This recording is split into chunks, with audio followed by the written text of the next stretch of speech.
Rocking star Yash ಅಭಿಮಾನಿಗಳಿಗೆ ಮತ್ತೊಂದು ನಿರಾಸೆಯ ಸುದ್ದಿ ಬಂದಿದೆ. ಬಹು ನಿರೀಕ್ಷಿತ ಟಾಕ್ಸಿ ಚಿತ್ರದ ಬಿಡುಗಡೆಯನ್ನು ಮುಂದೂಡಲಾಗಿದೆ. ಜೂನ್ 4ರಂದು ಬಿಡುಗಡೆಯಾಗಬೇಕಿದ್ದ ಈ ಸಿನಿಮಾ ಈಗ ಹೊಸ ದಿನಾಂಕದ ನಿರೀಕ್ಷೆಯಲ್ಲಿದೆ. ಚಿತ್ರತಂಡ ಶೀಘ್ರದಲ್ಲೇ ಹೊಸ ಬಿಡುಗಡೆ ದಿನಾಂಕವನ್ನು ಘೋಷಿಸುವುದಾಗಿ ತಿಳಿಸಿದೆ. ಈ ನಿರ್ಧಾರಕ್ಕೆ ಮುಖ್ಯ ಕಾರಣ ಜಾಗತಿಕ ಮಟ್ಟದಲ್ಲಿ ದೊರೆತ ಅದ್ಭುತ ಪ್ರತಿಕ್ರಿಯೆ. ಇತ್ತೀಚೆಗೆ ನಡೆದ ಸಿನಿಮಾಕಾನ್ನಲ್ಲಿ ಟಾಕ್ಸಿ ಚಿತ್ರಕ್ಕೆ ವಿಶ್ವದ ವಿತರಕರಿಂದ ಭರ್ಜರಿ ಬೆಂಬಲ ವ್ಯಕ್ತವಾಗಿದೆ. ಇದರಿಂದಾಗಿ ಚಿತ್ರವನ್ನು ಕೇವಲ ಭಾರತಕ್ಕೆ ಮಾತ್ರ ಸೀಮಿತಗೊಳಿಸದೆ ಜಾಗತಿಕ ಮಟ್ಟದಲ್ಲಿ ದೊಡ್ಡ ಮಟ್ಟದಲ್ಲಿ ಬಿಡುಗಡೆ ಮಾಡಲು ಚಿತ್ರತಂಡ ನಿರ್ಧರಿಸಿದೆ. ಇದೇ ಕಾರಣಕ್ಕಾಗಿ ಬಿಡುಗಡೆ ದಿನಾಂಕವನ್ನು ಮುಂದೂಡಲಾಗಿದೆ ಎಂದು ಚಿತ್ರತಂಡ ತಿಳಿಸಿದೆ.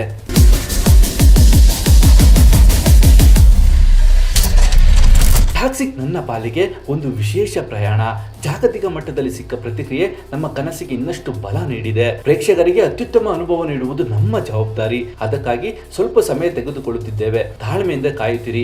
ಅಭಿಮಾನಿಗಳಿಗೆ ನಾವು ಹೆಮ್ಮೆ ಪಡುವಂತ ಸಿನಿಮಾವನ್ನು ನೀಡುತ್ತೇವೆ ಎಂದು ಯಶ್ ಹೇಳಿದ್ದಾರೆ. ಈ ಚಿತ್ರವನ್ನು ಗೀತು ಮೋಹನ್ ದಾಸ್ ನಿರ್ದೇಶಿಸುತ್ತಿದ್ದು, ಯಶ್, ನಯನತಾರಾ, ರುಕ್ಮಿಣಿ ವಸಂತ ಪ್ರಮುಖ ಪಾತ್ರದಲ್ಲಿ ನಟಿಸಿದ್ದಾರೆ. ಕನ್ನಡ ಮತ್ತು ಇಂಗ್ಲಿಷ್ ಭಾಷೆಗಳಲ್ಲಿ ಏಕಕಾಲದಲ್ಲಿ ಚಿತ್ರಿಸಲ್ಪಟ್ಟ ಈ ಸಿನಿಮಾ ತಮಿಳು, ತೆಲುಗು, ಹಿಂದಿ ಮತ್ತು ಮಲಯಾಳಂ ಭಾಷೆಗಳಿಗೆ ಡಬ್ ಆಗಲಿದೆ. ಸದ್ಯ ಸಿನಿಮಾದ ಎಲ್ಲಾ ಕೆಲಸಗಳು ಮುಕ್ತಾಯವಾಗಿದ್ದು ಸಿನಿಮಾ ರಿಲೀಸ್ ಆಗಲು ರೆಡಿಯಾಗಿದೆ.